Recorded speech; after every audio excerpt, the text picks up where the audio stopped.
Eccoci qua ragazzi, salve a tutti, bentornati sul canale e buona domenica. Le ultime in casa Napoli per quanto riguarda Rachmani, l'infortunio, l'eventuale rientro, il rinnovo di contratto. Spinazzola subentra dalla panchina nella partita in nazionale e marca l'assist per il terzo gol dell'Italia. Mainò, Napoli, situazione avanzata, Napoli alla finestra, ne ha parlato anche Fabrizio Romano. Facciamo il punto della situazione insieme, fatemi sapere cosa ne pensate qui sotto nei commenti. Se passate per la prima volta e sempre se vi va, iscrivetevi al canale attivando la campanellina, così restate aggiornati in maniera cronologica e mi date una grossa mano a far crescere il canale stesso. Se vi piace questo video, un bel like, fa piacere al sottoscritto e anche di domenica diamo una mano all'algoritmo che ringrazia e si diverte. Detto questo, partiamo dalla situazione Rachmani e poi ci spostiamo per argomento.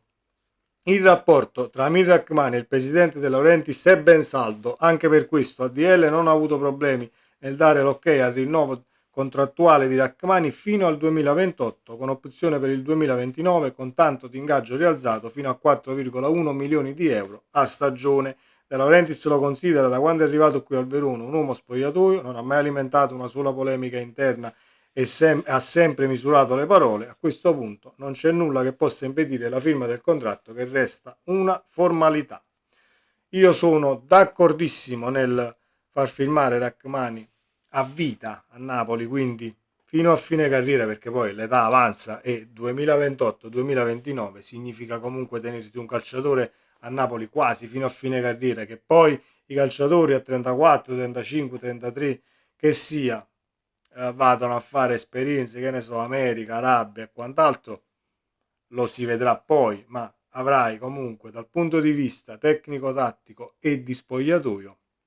sicuramente un perno del Napoli. Lo è stato negli anni scorsi, lo è stato l'anno scorso nella stagione dello scudetto con Conte, perché è stato il miglior difensore in Italia per quanto mi riguarda per rendimento, e quindi da fare assolutamente questa situazione rinnovo, l'infortunio e il rientro in campo ci fanno sapere che potrebbe tornare il 25 ottobre nella partita contro l'Inter. E a tal proposito poi ci arriveremo e faremo sicuramente il prepartita, andremo tatticamente a vedere l'Inter come starà in quel momento e le eventuali insidie che la partita potrebbe presentare. Io vorrei vedere Rachmani, buongiorno, mi sposto alla lavagna solo un attimino, questo è buongiorno che potrebbe prendersi in consegna Thuram, che è infortunato, Thuram, e quindi tornerà contro il Napoli, almeno a quanto ci fanno sapere le ultime notizie. Vorrei avere Rachmani per questa situazione, per avere quel calciatore in quella zona di campo dove, se Lautaro prende palla e gli lasci un paio di metri per pensare, per fare la giocata, per andare ad attaccare comunque, diciamo, la porta e farlo avanzare, mi servirebbe Rachmani per quanto riguarda soprattutto il recupero del pallone, e Rachmani che imposta poi l'eventuale azione di ripartenza, perché Rachmani non solo difende, al limite fa sentire il centrale che è a fianco un tantino più sicuro, ma ha diciamo lettura immediata per quanto riguarda la fase di impostazione. Quindi in primis non lasciare campo a Lautaro insieme al terzino, insieme all'esterno che al limite viene a dare una mano, e poi nel recupero palla avere quel tipo di calciatore in fase di impostazione diventa sicuramente fondamentale per un eventuale cambio gioco, per un'eventuale imbucata direttamente sulla punta. E quindi servono i piedi di Amir, serve Amir tatticamente e anche moralmente. Speriamo che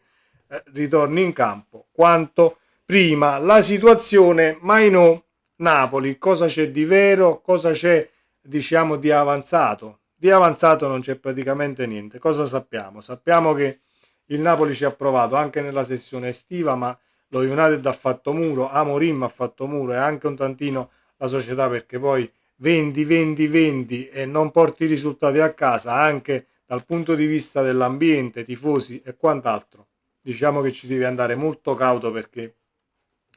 potrebbe diciamo scoppiare una situazione o una bomba dal punto di vista dei tifosi e della rivoluzione, ecco, dei tifosi del Manchester United, perché poi dopo un bel po' di tempo ci si stufa, essendo anche una delle società più blasonate a livello mondiale. Non c'è niente di sicuro, ma il Napoli resta alla finestra per quanto riguarda la situazione di mercato a gennaio, ovvero parte anch'issa per la Coppa d'Africa, prenderesti Mainò che è un classe 2005, quindi non avresti problemi dal punto di vista delle liste a 20 anni, un prestito, perché di prestito solo si dovrebbe parlare, visto che il cartellino comunque potrebbe sfiorare o superare addirittura i 50 milioni, quindi porti un centrocampista difensivo a casa in quel di gennaio, quando anch'essa parte per la Coppa d'Africa, è un piede destro, ha tante qualità per quanto riguarda l'aspetto tecnico-tattico e quindi potrebbe anche essere la piazza giusta, anche se non mi associo a questa situazione che si sta cavalcando da sempre. Vieni dal Manchester United o da Manchester, vieni a Napoli e comunque esplodi. Non è, diciamo, una regola scritta e se andiamo avanti nel prendere, diciamo, calciatori da quel di Manchester, arriverà anche l'eccezione che confermerà questa regola, ma di regola non si può parlare. Mainò ha espresso già dal punto di vista dell'essere favorevole alla destinazione